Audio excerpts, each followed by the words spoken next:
पति जीवन के महान लक्ष्य को प्राप्त करने के लिए विवाह पाथे है। इसका आदर्श संभोग नहीं है। विवाह के बाद भी स्त्री और पुरुष पूर्ण ब्रह्मचारी रह सकते हैं। विजय कुमार ने दृढ़ता से कहा। कौशाम्बी नगरी में धनसार सेठ रहते थे। उनके एक पुत्र का नाम था विजय कुमार। विजय शरीर से सुंदर, बुद्धि से तीक्ष्ण और स्वभाव से नम्र था। नव यौवन, शारीरिक संपत्ति और अतुल ऐश्वर्य का स्वामी होने पर भी वह उनमें आसक्त न था। उसका मन जीवन की किसी गंभीर समस्या के विचार में लगा रहता था। एक दिन विजय पिता के साथ मुनि दर्शन करने गया। व्याख्यान सुना। मुनि महाराज ब्रह्मचर्य की महिमा का उपदेश दे रहे थे। उन्होंने बताया, जो व्यक्ति दुष्कर ब्रह्मचर्य का पालन करता है, देव, दानव, गंधर्व और राक्षस सभी उसे नमस्कार करते हैं। विजय उत्साही युवक था। कठिनाइयों का स्वागत करने में उसे आनंद आता था। इसी का नाम तो यौवन है, इसी का नाम उत्साह है। दूसरे लोग जिसे असंभव समझकर अलग हट जाते हैं, युवक का हृदय उसे संभव करने के लिए मचल उठता है। लोग जिसे दुष्कर समझकर भय खाते हैं, वही उसे कोई निमंत्रण देता हुआ प्रतीत होता है। जहाँ दूसरों के लिए खतरा है, उसके लिए आकर्षण है। दूसरों के लिए जो असाध्य है, वह उसी को सुसाध्य करके देखना चाहता है। साधु जी ने ब्रह्मचर्य को जितना कठिन बताया, विजय का हृदय उतना ही उस ओर झुकता गया।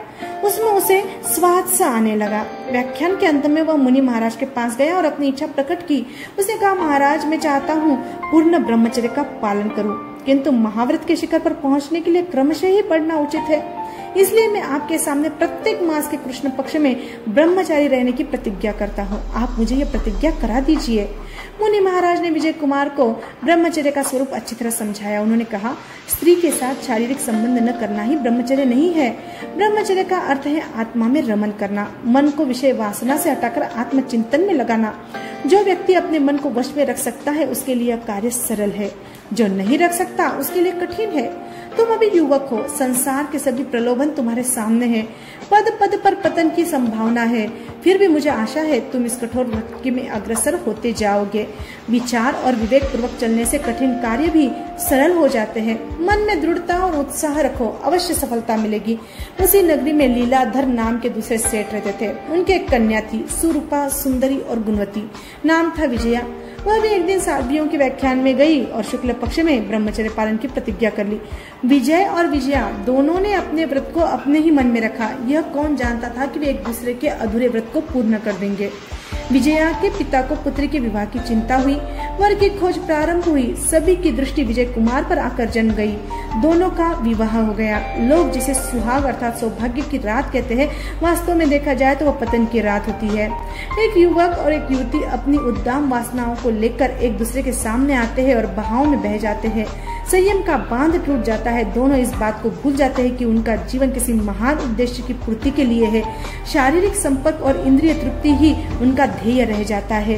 किंतु विजय और विजया के लिए वह वास्तव में सुहाग रात थी। दोनों ने अपने अधूरे आदर्श को पूर्ण कर लिया था।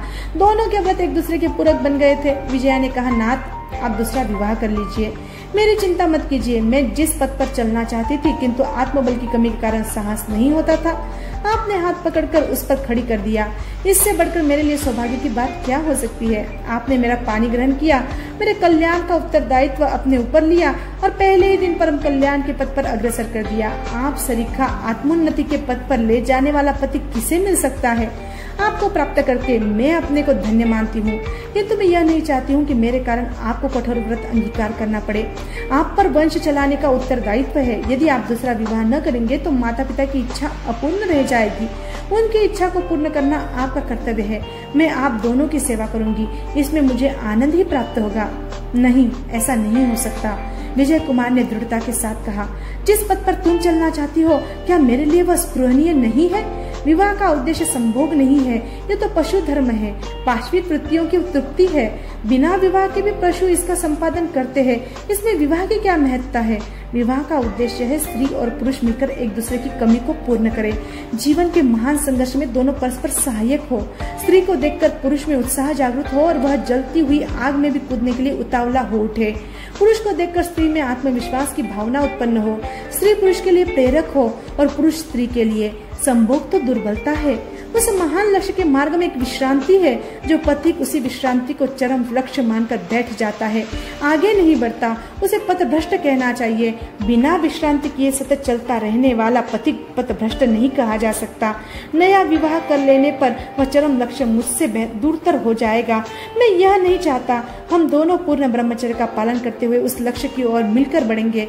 हमारी प्रतिज्ञाएं हमारे लिए वरदान सिद्ध होगी। वंश चलाने का मोह भी मनुष्य की स्वार्थ वृत्ति ही है।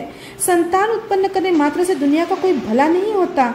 योग्य संतान उत्पन्न करके उसे मानव हित में लगा देने पर ही संतान उत्पत्ति का ध्येय सिद्ध होता है। और योग्य संतान उत्पन्न होने पर मनुष्य पाप का भागी भी बन जाता है। जो मनुष्य अपने जीवन को परमार्थ के साधन में लगाना चाहता है, उसे संतान उत्पन्न करने की आवश्यकता नहीं है। दूसरी बात यह है कि ब्रह्मचर्य और विवाह का उच्च आदर्श स्थापित करके हम जिस वंश की स्थापना करेंगे वह दुनिया को सदा कल्याण के मार्ग में प्रवृत्त करता रहेगा। दोनों ने यह भी निश्चय किया कि हम अपने व्रत की घोषणा नहीं करेंगे। दोनों दृढ़ता के साथ परीक्षण करेंगे और जिस दिन यह बात प्रकट हो जाएगी, मुनि व्रत अंगीकार कर लेंगे। जैसे दुर्गम पथ पर बड़े बड़े योद्धा कायर बन जाते हैं, जहाँ ज्ञानियों का ज्ञान, ध्यानियों का ध्यान, तपस्वियों का तप, साधकों की साधना और व्रतधारियों की निष्ठा सब कुछ डावाडोल होने लगता है, और जिस पर बड़े बड़े ऋषि मुनि फिसल गए उसी पर दोनों चल पड़े। एक ही लक्ष्य के पथिक होने पर भी वे एक दूसरे के लिए पिछलन थे, गर्त थे, विनाश थे। वे अपने विनाश को सहायक बनाकर चल रहे थे। सड़क छोड़कर कर्दमाक्रांत चिकनी पगडंडी को अपनाया था। दोनों ओर भयंकर परीक्षा थी। दोनों अपने मन की दृढ़ता का परीक्षण कर रहे थे। विजया सदा विजय कुमार के पास रहती थी और विजय कुमार सदा विजया के पास। दोनों एक साथ उठते, बैठते और सोते थे। विजया विजय के लिए पत्नी थी और विजय विजया के लिए पति, किंतु वे उस अवस्था पर पहुंच चुके थे जब पति और पत्नी का संबंध वासना को पार करके विशुद्ध प्रेम में परिणत हो जाता है।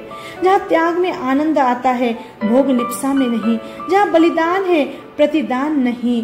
समर्पण है, प्रत्याशा नहीं। उत्सर्ग है, कामना नहीं। नवयुवक और नवयुवती होने पर भी वे प्रेम के उस परिपाक पर पहुंच गए थे। दोनों ने वासना को निर्मूल कर लिया था। सर्वज्ञ सर्वदर्शी महामुनि विमल विचरते हुए चंपा नगरी में पधारे। सारे नगर में धूम मच गई। जनता दर्शनार्थ जाने लगी। उसी नगरी में सेठ जिंदास रहते थे। रात्रि के अंतिम प्रहर में उन्होंने एक सपना देखा। 84,000 महातपस्वी मुनि 1 महीने के अनशन का पारना करने के लिए घर आए। सभी को आहार पानी दिया गया और वे पारना करके स्वेच्छानुसार विहार कर गए। 84,000 साधुओं के दर्शन ही बड़े भाग्य की बात है। फिर ऐसे तपस्वियों की लंबी तपस्या के पारने का सुयोग प्राप्त होना महान पुण्यों का फल है। स्वप्न होने पर भी जिंदास ने अपने को भाग्यशाली माना।